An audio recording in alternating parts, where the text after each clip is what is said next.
Y aunque usted a veces le pudiera costar entender que si los pastores lo necesitamos también. También necesitamos el toque del Señor, también necesitamos el toque de su Espíritu Santo para poder seguir haciendo su obra, retroalimentándonos. Y bueno, el encuentro nos permitió ser bendecidos también. Bien, quiero compartirle hoy una palabra de Josué, capítulo 4, del verso 1 al 9. Josué, capítulo 4, verso 1 al 9. Hoy quiero hablarles de lo que Josué habla sobre las palabras, sobre una palabra, pero son varias palabras, porque tiene que ver con la piedra. Diga conmigo, la piedra del testimonio. En hebreo es mashavet. Mashavet es una piedra de testimonio. Hasta hoy los hebreos siguen tomando mashavet, piedras memoriales, piedras testimoniales, piedras históricas que representan muchas cosas que Dios ha hecho en medio del pueblo de Israel. Pero quiero llevarlo al texto, a la historia, para que lo entendamos todavía mejor. Ya lo tiene, Josué capítulo 4, verso 1 al 9, dijimos. Leámoslo alternadamente. Dice de la siguiente manera: cuando toda la gente hubo acabado de pasar el Jordán, Jehová habló a Josué diciendo: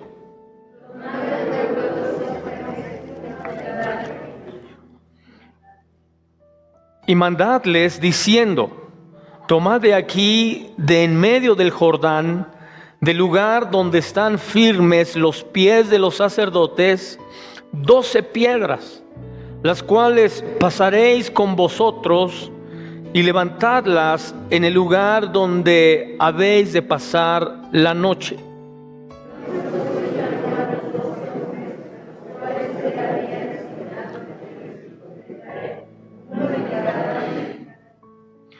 Y les dijo Josué: pasad delante del arca de Jehová vuestro Dios a la mitad del Jordán, y cada uno de vosotros tome una piedra sobre su hombro conforme al número de las tribus de los hijos de Israel.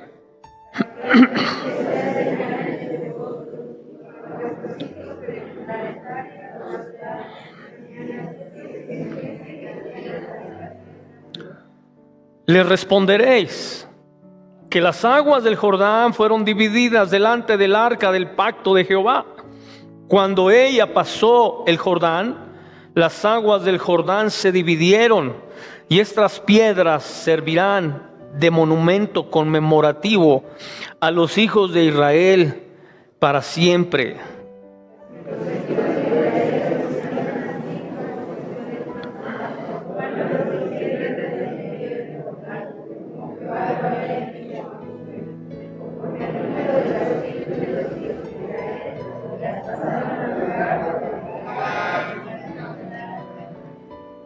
Josué también levantó 12 piedras en medio del Jordán, en el lugar donde estuvieron los pies de los sacerdotes que llevaban el arca del pacto, y han estado allí hasta hoy. Padre, te damos gracias en esta mañana. Gracias, Señor, por lo que hoy vas a hablar a nuestras vidas, por lo que hoy vas a estar revelando, Señor, a nuestro espíritu, para poder, Señor, establecer las verdades de tu palabra en nuestra vida, Señor, más que nuestros criterios, nuestras ideas. Tu palabra, Señor, es verdad. Solo ella es la verdad. Y en ella establecemos, Señor, nuestras vidas. En el nombre de Cristo te damos gracias, Señor. Amén. Amén. Dice la Escritura que el pueblo de Israel llega al Jordán y lo va a tener que cruzar, lo va a tener que pasar. Dice la Escritura, cuando toda la gente hubo acabado de pasar el Jordán. Y el pueblo de Israel, acuérdese bien usted que ellos estuvieron 40 años en el desierto, teniendo todo tipo de experiencias, y llegan a un momento donde se va a repetir una experiencia más que ellos ya habían vivido. Se va a repetir el ver con sus ojos el Jordán abrirse o detenerse para que ellos pudieran cruzar en seco, pero ellos ya habían tenido la experiencia de ver el mar dividirse para que también el pueblo, el mar rojo, para que el pueblo también pasara en seco. Esa experiencia se repite en el Jordán y esa experiencia se sigue repitiendo porque, acuérdese usted, y le he enseñado esto muy bien, Dios diseñó la vida en temporadas y en ciclos, no la diseñó de forma lineal. Las personas que van por la vida linealmente tienen un concepto equivocado de la vida y de Dios y de las personas. Entonces creen que lo que ellos pasaron no lo volverán a pasar nunca, que las cosas que se quedaron atrás no volverán a aparecerse más adelante, que las cosas que sucedieron no volverán a repetirse. Muchas cosas posiblemente no, pero en esencia muchas cosas son cíclicas. ¿Por qué lo hace Dios así? ¿Por qué diseñó Dios la vida así? ¿Por qué hace que el pueblo de Israel vea cómo el mar se abre y pareciera que esa experiencia era suficiente para el pueblo de los hebreos? Pero no lo era. ¿Por qué no lo era? ¿Por qué tenía que volverse a abrir el Jordán? ¿Y por qué el Jordán sigue siendo hasta hoy tipo y sombra y figura de morir con Cristo y resucitar con Cristo en Gilgal o en tierra seca, pasar por el Jordán y ser bautizado? Eso dice Primera de Corintios capítulo 10, dice la Escritura que el pueblo de Israel fue bautizado en la nube y en el mar. Amén. De manera simbólica o en un sentido espiritual. Lo que sucedió en el Jordán le sucedió a Cristo y nos sigue sucediendo a nosotros. En cierto sentido, nosotros cruzamos el Jordán porque morimos con Cristo y salimos a Gilgal, donde resucitamos con Él y vivimos con Él. Bien, esto que le sucede al pueblo de Israel aquí en Josué capítulo 4 no le sucedió en cierto sentido en Egipto. ¿Por qué? Porque en Egipto no podían tomar piedras, porque en Egipto no podían tomar los mashevot que son las piedras del testimonio, no las podían tomar. ¿Cómo salieron de Egipto? Corriendo, salieron a prisa. Amén. ¿Cómo salieron? Bueno, no tuvieron tiempo de cargar piedras, pero ¿qué tal de cargar el oro? Y las piedras que los egipcios les daban, y la ropa, la vestimenta. Estos iban saliendo, hermanos de Egipto, iban tomando ropa, tomando oro, piedras, brazaletes, collares. Para eso sí les dio tiempo, pero no les dio tiempo para cargar las piedras, los mashevot, las piedras del testimonio. Ahora escúchenme bien, la historia cobra más relevancia porque es Dios quien les dice que tomen 12 mashevot, 12 piedras, conforme a las tribus de Israel. Hasta nuestros días, usted debe saber que las naciones, mucho de lo que es su historia está representada en un monumento. A veces lo importante no es el material con el que está hecho, el lugar, lo importante es lo que significa. ¿Por qué los mexicanos vamos al Ángel de la Independencia a celebrar una victoria en el fútbol? Porque es un monumento histórico que representa, ¿qué representa? La independencia de México. Yo no me quiero imaginar a mexicanos que vayan al monumento a Colón a celebrar una victoria. Que dicho sea de paso, ya quitaron el monumento a Colón. Yo creo que somos el único país en el mundo que le hace un monumento a sus conquistadores. Yo no me puedo imaginar al pueblo de Israel construir un monumento a Faraón. Vamos a hacer un monumento a Faraón por los 400 años que nos tenía con el látigo en la espalda. Golpe, golpe, golpe y golpe, maldiciéndonos, teniéndonos a pan y agua. Vamos a hacerle un monumento a Faraón. Yo no me puedo imaginar al pueblo de Israel construirle un monumento a Faraón. Solo los mexicanos le construimos monumentos a los que nos maltratan, a los que nos tratan mal, a los que nos pisotean.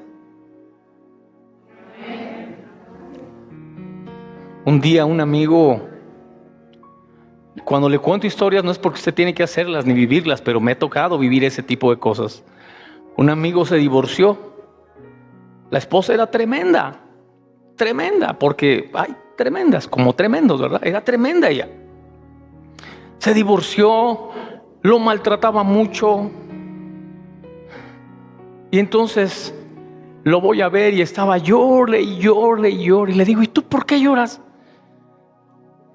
Pues es que me dejó mi esposa. A ver, ¿tenías otra o es la misma que te maltrataba todo el tiempo? No, la misma. Pues haz fiesta, hermano. Yo haría fiesta si me deja una persona que me está maltratando, lastimando, hiriendo, tratándome con la punta del pie y se va. No, pues yo hago fiesta. Pero ¿por qué les lloran? ¿Por qué les celebran? ¿Por qué les dan ese tipo? Bueno, ya le he explicado eso en otras lecciones, ¿verdad? Porque precisamente de las cosas que más te apegan a las personas, que más te condicionan a las personas, es el dolor. El dolor es lo que más te mantiene agarrado de alguien. A veces las personas dicen, ese es el amor, pastor. No, es dolor. El dolor es lo que más te tiene unido, pero esa es otra lección. Le estoy diciendo de los monumentos que construimos, las naciones que representan la historia y que en algún momento también esos monumentos le dan identidad a la gente. Le dan identidad. Los monumentos nos identifican. Cuando tú ves la Torre Eiffel o el Arco del Triunfo, o tú ves el obelisco en Argentina o en Washington, o ves aquí el Ángel, tú sabes la identidad de los pueblos a través de sus monumentos, porque son piedras que hablan, son monumentos que testifican de algo, son piedras que representan para una nación muchas cosas, a grado tal de darles identidad. Mire, yo estuve, hace unos años estuve en Nicaragua. Y tú llegas a Nicaragua y, bueno, el aeropuerto de Nicaragua es como la central camionera de Tasqueña. Así me imagino a los europeos que han de decir de nosotros, ¿verdad? Llegas al aeropuerto de México y es como así me los imagino, pero es real. Allá no hay gusano que te conecta al avión, ahí te bajas en una escalerita en avión, caminas ahí entre el monte para salir del aeropuerto. Ya más o menos aquí está el de nosotros así.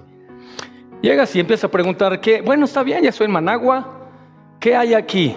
Y aunque usted no lo crea, yo de las primeras cosas que me gusta ir a un lugar cuando visito es museos, es visitar monumentos, historia.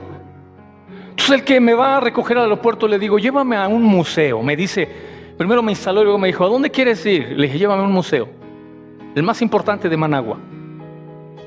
Me dijo, es que aquí no hay museos. Aquí no hay museos. Bueno, hay uno, dice. Hay uno, pero la verdad hasta me da pena llevarte. Hermano, haz de cuenta que era el periódico mural de la primaria de su hijo. Ya ve cuando pone su periódico mural ahí en las paredes. Haz de cuenta, ese era el museo. Puras fotocopias pegadas en las paredes de cuando Sandino y... Porque para los nicaragüenses tú les preguntas, ¿cómo llegaron a ser Nicaragua? Tú, por ejemplo, ¿Cómo llegaste a ser mexicano? Bueno, nuestra cultura es prehispánica, venimos de los aztecas, de los olmecas, de los toltecas, bueno, dependiendo de la región, ¿no? Bueno, yo no sé si tenga realmente antepasados prehispánicos, nada más se crea, sí tengo antepasados prehispánicos, pero dice, si luego vino la conquista y somos un mestizaje, de hecho la cultura más mestiza de Latinoamérica somos los mexicanos. Pero tú preguntas en Nicaragua, ¿cómo llegaron los nicaragüenses? No saben. ¿Cómo? No saben. Ellos solo saben de Rubén Darío para acá y de Alexis Argüello, el boxeador, que son sus héroes nacionales, Alexis Argüello y Rubén Darío, el escritor, y no saben más. ¿Cómo no vas a saber más? ¿Cómo llegaste? No, aquí no hay historia, no hay monumentos, no hay museos. Entonces, ¿qué te dice eso? Es un pueblo sin identidad. Ahora entiendes por qué Nicaragua y Haití son las naciones más pobres del mundo. Haití y Nicaragua son pueblos sin identidad. Ahora, no le atribuyo exclusivamente a eso, por supuesto que hay muchas cosas, pero le estoy diciendo esto porque tú ves a un pueblo que está escuchando la voz de Dios de tomar piedras, tomar mashebot y construir un monumento que les va a dar identidad. Acuérdese, ellos no tenían tierra, ellos no eran una nación, ellos no tenían una ciudadanía, ellos eran un pueblo nómada, ellos eran un pueblo que andaban de un lugar a otro, sin tener sentido de pertenencia, sin tener identidad con nada, sin poder establecerse. Así que para Dios era importante que el pueblo comenzara entendiendo la importancia de la identidad. Escúchame, iglesia, tú y yo vivimos así en lo espiritual. Tú y yo vivimos así hasta que llegamos a nuestra ciudadanía ahora que tenemos en Cristo. Nuestra nueva ciudadanía, porque usted no es mexicano, porque usted no es azteca, porque usted no es español o francés. Usted tiene su ciudadanía en los cielos. Amén. Y anduvimos de acá para allá buscando nuestra identidad, buscando establecernos. Anduvimos como nómadas de un lugar a otro, tratando de sentirnos parte de. Y no nos sentíamos parte de acá, ni tampoco parte de allá, ni siquiera a veces de nuestra propia familia. A veces ni de tu familia te sientes parte. Te sientes extraño en tu propia familia. Pero cuando llegas a Dios, Dios te da identidad, te da esa pertenencia. Y dices, yo aquí pertenezco, de aquí soy y de aquí no me mueven. Por eso cuando yo llegué a Cristo y mi abuela nos dijo, ya no son mi familia, dije, si yo tengo la mejor. Sí, porque mi abuela se indignó. Dijo, ¿cómo? ¿Cómo mi familia va a ser? Aleluya. Y yo dije, pero yo tengo una ciudadanía mejor. Tengo una mejor familia, tengo un mejor linaje, tengo en mi ADN ahora la sangre de Cristo, la sangre de un campeón, de un ganador, y no de una familia perdedora de la que vengo, y no de una familia tan problemática. Hermanos, cuando tú entiendes eso, entonces has entendido lo que Dios le está pidiendo al pueblo de Israel. Tomen piedras. Tomen piedras. Ustedes no son egipcios. Ustedes no pertenecen a esa tierra. Ustedes tienen una tierra que yo les he preparado, que yo les he dado. Así que no permitan nunca más que los hagan sentir que no pertenecen a algo, que no son nada, que no tienen nada. No lo permitan. Y de ahí en adelante el pueblo de Israel, usted sabe bien lo que ha logrado y lo que ha hecho hasta hoy. Porque esto es lo que la historia nos está diciendo, que el pueblo de Israel dice en la mitad del último verso 9, en el lugar donde estuvieron los pies de los sacerdotes que llevaban el arca del pacto, y han estado allí hasta hoy. Hasta hoy. Y hasta hoy este sentido de importancia, de identidad y de pertenencia que no tenía el pueblo de Israel, es lo que lo mantiene. Es lo que lo mantiene. ¿Saben ustedes cuando antes de 1948, cuando el pueblo de Israel no tenía territorio, que estaban dispersos en todo el mundo? Su territorio había sido dado por Dios, pero ellos lo habían perdido. Lo habían perdido por no apropiarse de las promesas de Dios. Y anduvieron otra vez. Acuérdense, otra vez viene el ciclo. Otra vez viene el ciclo de ser dispersos. Y anduvieron de un lugar para otro. Los judíos ingleses, holandeses, americanos, los judíos acaudalados y apoderados de la riqueza del mundo de ese tiempo, de antes del 1948, tenían un proyecto de establecer a Israel como nación en una parte de África. Comprar grandes territorios en África y establecer al pueblo de Israel allá. Pero también tenían otro proyecto para América Latina también. En América Latina, en otra parte, extensiones muy grandes, tomarlas, comprarlas y establecer al pueblo de Israel. Pero dijeron no, porque esa no fue la promesa de Dios. No, porque eso no fue lo que Dios nos prometió. Dios nos dijo que era cruzando el Jordán, donde estaba el lugar que Él quería que poseyéramos, que Él quería que habitáramos, era ahí. Usted sabe que Jordán significa bajo o límite o bajo, porque creo que hoy en día sigue siendo igual. Hay temporadas donde el río Jordán se baja mucho y se puede literalmente pasar caminando porque no tiene mucha creciente. Pero hay temporadas donde se mantiene muy alto y es difícil de pasarlo. Entonces Jordán significa bajo, pero también significa el límite. El límite. Ese era el límite. Diga conmigo, todo tiene un límite. Especialmente cuando Dios dice, este es el límite. Cuando Dios dice, este es el límite. A veces tú no puedes poner el límite, ¿no? A veces tú no puedes decir hasta aquí. A veces tú no puedes establecer la frontera. A veces tú no puedes decir ya no lo puedo permitir más. Pero Dios dice, este es el límite. Se acabó y se acabó. No hay más de aquí más que Canaán o desierto o aridez o sequedal. Y Dios establece el límite a través del río Jordán entre el desierto y Canaán. Ahora, otra vez, las naciones, muchas, se establecieron así, incluyendo México. Usted sabe que las fronteras de México, en el sur, ¿qué río tenemos? ¿Qué pasó a mexicanos al grito de guerra? El Suchiate.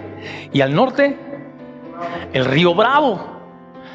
Sirven como frontera. Y eso ha sucedido mucho en la antigüedad, que las naciones, los ríos se ocupaban como fronteras divisorias.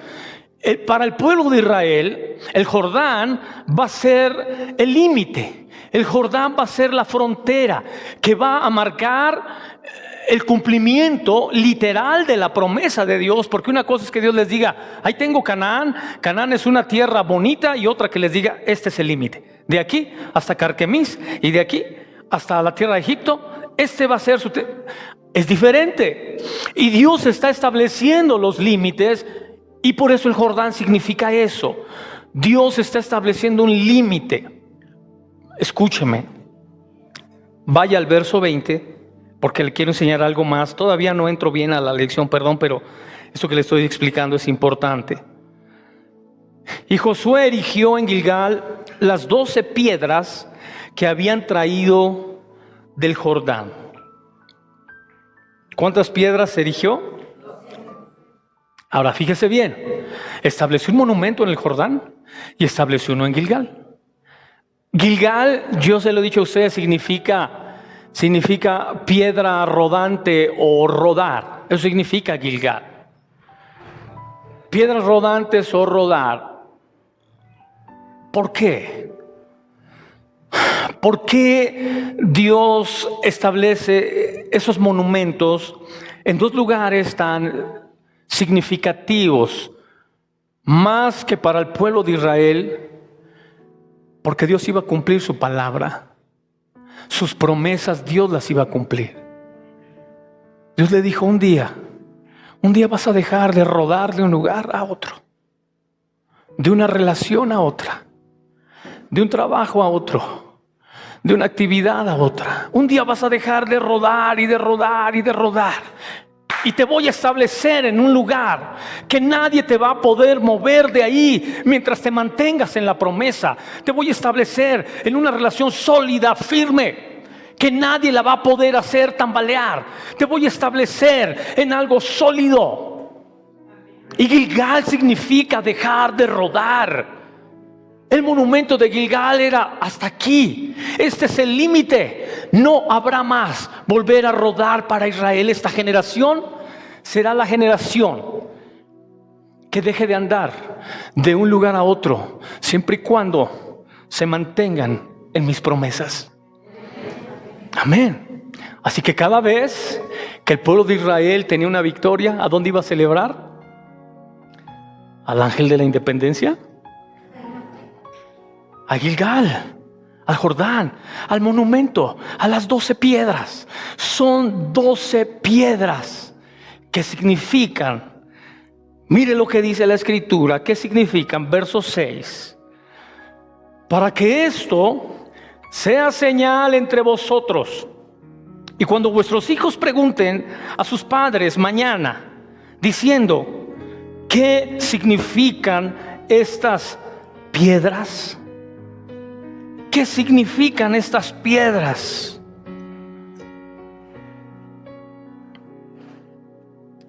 ¿Qué significan estos mashebot? ¿Qué significa ese monumento? Aleluya.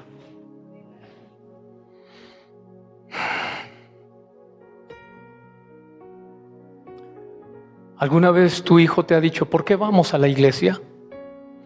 ¿Por qué leemos la Biblia? ¿Por qué oramos?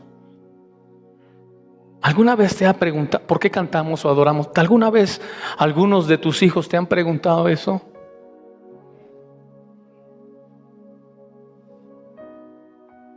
¿Qué les dices? Porque un día, yo no tenía sentido de pertenencia. Un día no tenía identidad. Llegó Cristo a mi vida, me dio identidad. Desde ese momento sabía lo que valía, sabía a quién le pertenecía, sabía cuál era mi lugar, sabía cuál era mi propósito, sabía cuál era mi destino, sabía hacia dónde iba cuando Cristo llegó a mi vida.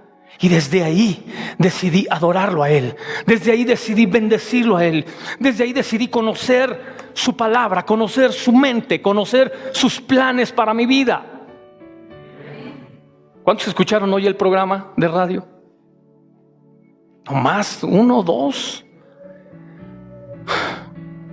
Hoy la conductora empezó a hablar de la muerte de Maradona.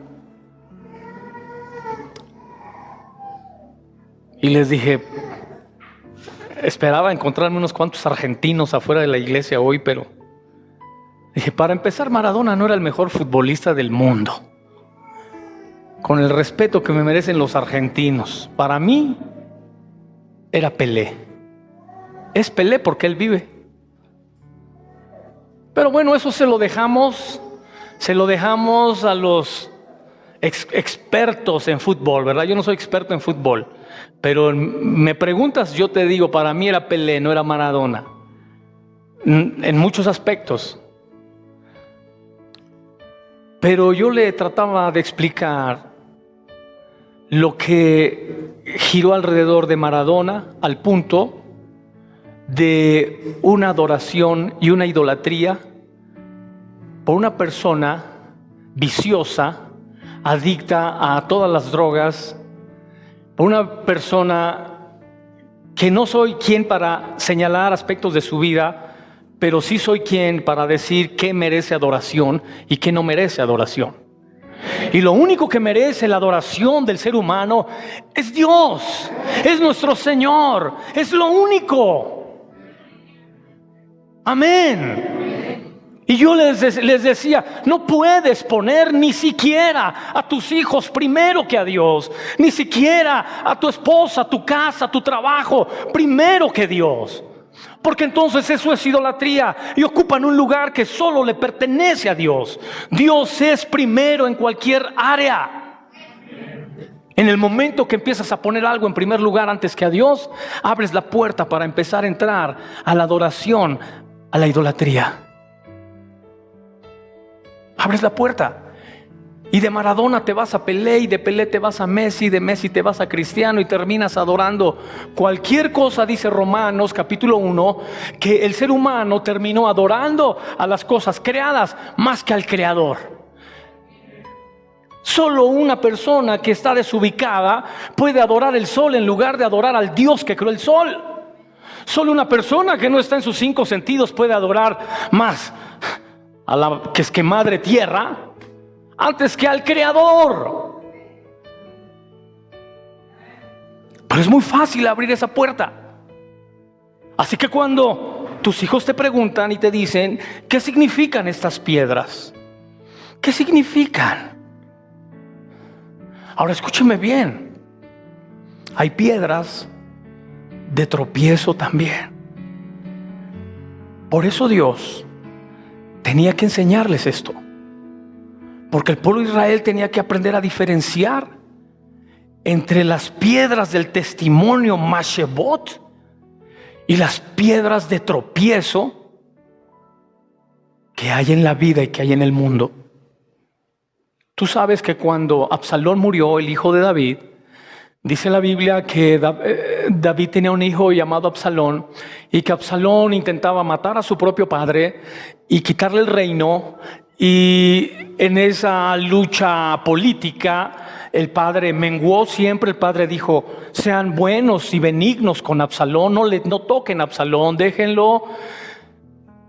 Y Dios le hizo justicia a David. Absalón nunca gobernó, nunca pudo ser rey, porque dice la Biblia que era un hijo malo. Escúcheme, los hijos malos no pertenecen ni a la tierra ni al cielo. Dice la Biblia que Absalón, al ir huyendo, iba en su caballo. El tipo usaba la greña hasta acá. Yo creo que hasta los tobillos, porque habla la Biblia de cuánto pesaba la cabellera de Absalón, y era tremendo el peso. Es un cabellal impresionante. Iba en su caballo, y su cabellera, dice la Biblia, que en una encina se le enredó y quedó colgando de la encina sin poderse soltar, y venían detrás sus enemigos. Y ahí dice la Biblia, le tiraron un dardo y lo mataron, pero quedó suspendido en el aire, ni perteneciendo al cielo, ni perteneciendo a la tierra. Y dice la Biblia que hicieron un monumento de Absalón, que los niños pasan por ese monumento de piedras, toman una piedra y la arrojan al monumento. El monumento cada vez se va haciendo más grande, y los niños dicen, Absalón, niño malo, hombre malo, Absalón, y le arrojan una piedra y el monumento se va haciendo más grande. No sé si existe hasta hoy la tumba de Absalón, pero sí sé lo que dice la Biblia y sé lo que dice parte de la historia. Piedras de tropiezo también hay, por supuesto. Pero, iglesia, usted y yo somos esas piedras vivas, esos testimonios, esos mashebot, esas piedras vivas que Dios tiene en sus manos para que alumbren con el evangelio al mundo. Usted y yo somos esos testimonios vivientes de la obra de Dios. Entonces, ¿qué significan esas piedras? Escúcheme, son las memorias, es un memorial, es un monumento. Un memorial, un monumento,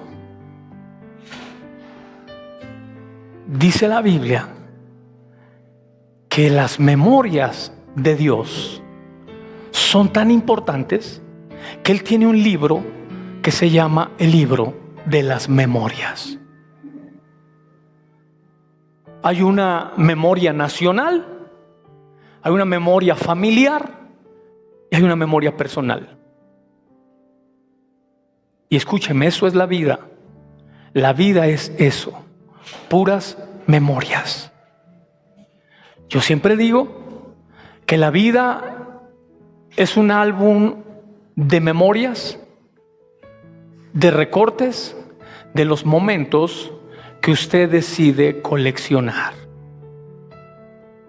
Tu vida son memorias y recuerdos. No te queda más nada.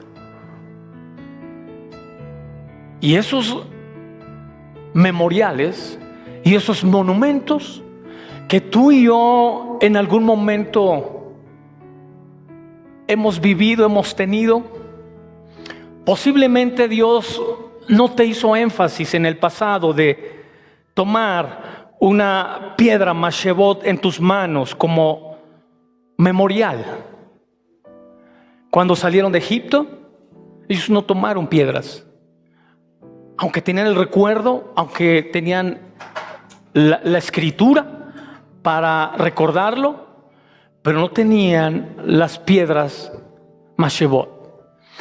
Y en el Jordán, ahí Dios les dijo, sí las tienen que tomar. Y sí tienen que hacer esos monumentos. Porque si la vida son recuerdos, si la vida solamente son memorias, necesitan aprender a vivir solo de las mejores memorias de su vida, de su familia, de su historia, de su nación, y no vivir de las malas memorias. Escúcheme, la gente que vive de las malas memorias es gente amargada. La gente que todo el tiempo está viviendo de las memorias feas y malas de su pasado es gente proclive a amargarse y a tener una vida vacía y sin Dios. Porque yo se lo he dicho a usted, Dios no construye nada en el pasado. Todo lo que Dios construye, lo construye en el presente y en tu futuro. Amén. ¿Qué son estas piedras? Van a preguntar tus hijos. ¿Qué son? Son nuestras memorias. Nuestras memorias, nuestros recuerdos de cómo llegamos a Cristo, nuestros recuerdos de lo que fue Egipto, el mundo, y de lo que es ahora Canaán. Cómo quedó nuestra vida pasada sepultada en el Jordán y cómo resucitamos a nueva vida en Cristo. Eso es lo que son estas piedras. Y Dios quiere que tengamos muchas, para que podamos distinguir siempre lo que son las piedras que te hacen tropezar en tu vida, tropezar a tu familia, tropezar a tus hijos, tropezar en tu casa, tropezar en el trabajo, en la vida diaria. Eso es lo que te hace tropezar, en lugar de que tengas mashebot, testimonios. Amén. Dice la Biblia que cuando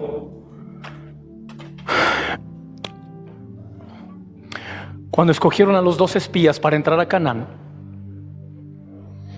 dice la Biblia que solo Josué, del que leímos, y Caleb fueron los únicos 2 que hablaron bien de la tierra que Dios les había prometido. Los otros 10 hablaron mal. ¿Cuántos quieren rodearse de personas que hablan bien?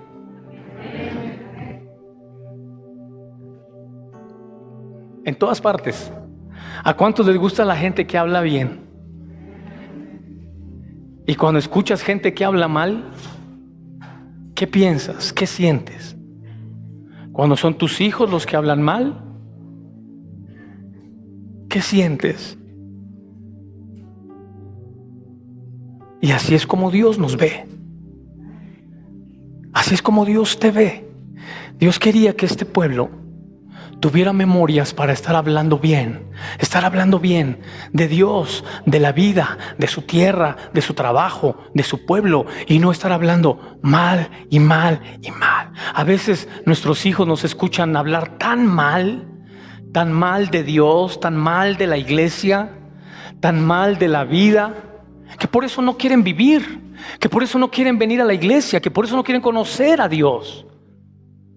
Pero cuando te escuchan hablar de Dios bonito, de la iglesia, de la vida, del trabajo, ellos quieren eso también. Eso tenía como propósito este monumento, que cada vez que lo veían les preguntaran los niños: ¿qué son esas piedras? Lo bonito de Dios, todo lo bonito de Dios. Sí, la pasamos dura también. Sí, el desierto no fue fácil, pero no se compara con la bendición de Dios. Sí, le sufrimos. ¿Cómo no? En el desierto se nos quedó mucha gente ahí. ¿Cómo no? En 40 años murieron nuestros padres en el desierto. ¿Cómo no? En el desierto pasaron cosas muy dolorosas, muy difíciles, pero Dios nos dio la victoria. Escúcheme, este año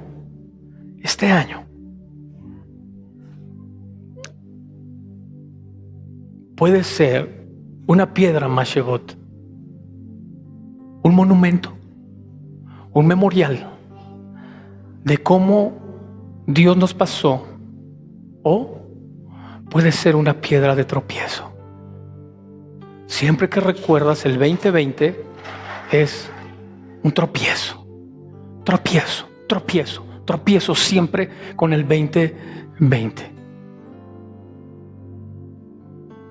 El otro día vi un meme que le decía don Ramón al Chavo del 8: